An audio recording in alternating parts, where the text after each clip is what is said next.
mercado do ensino superior, que é a comoditização da comunicação. Se eu olhar a comunicação da faculdade de todos vocês, eu tenho certeza que elas se assimilham de certa forma. Ou umas com as outras, ou umas com a campanha, com a campanha de alguém no ano anterior. É um exercício que eu faço há muito tempo, e alguém aqui já deve ter assistido minha palestra, deve lembrar, que eu comparo a propaganda de diversas faculdades ao longo dos últimos anos, e elas são muito parecidas. A gente não consegue fugir de algumas fórmulas pré-concebidas de como comunicar a faculdade. Então, quando eu estou no mercado de Curitiba, saio de carro, dirigindo, eu vejo outdoor 1, outdoor 2, outdoor 3, outdoor 4, e eles se assemelham muito.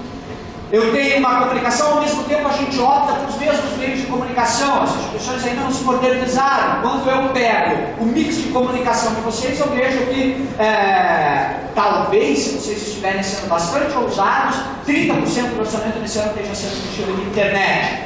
Mas, na grande maioria dos casos, tem uma relação de 90 a 10. 90% do orçamento de vocês sendo investido em televisão, outdoor, jornal, e 10% em internet. Então a gente opta pelos mesmos meios de comunicação, pelas mesmas estratégias, para emitir a mesma mensagem, uma mensagem muito parecida, para convencer o futuro aluno de estudar com a gente. Então, se a gente coloca no papel do futuro aluno, ele está vendo uma comunicação muito parecida, pouca diferenciação na mídia, e ele vai ser levado para o seu site em algum momento.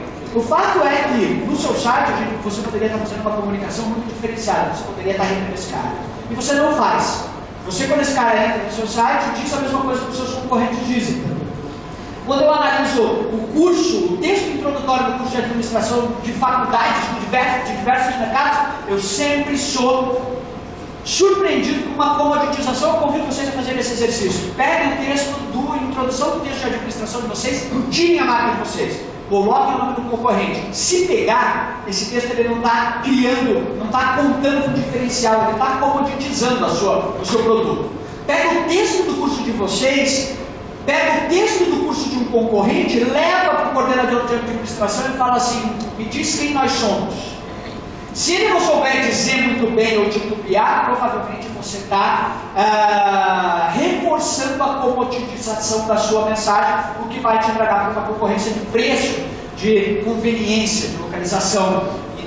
E se você for tragado nessa conveniência, para essa guerra de preço, você vai estar brigando com alguns players que têm muita força, né, em conveniência, que conseguem oferecer cursos de valores muito baixos, muito recheados de diferenciais.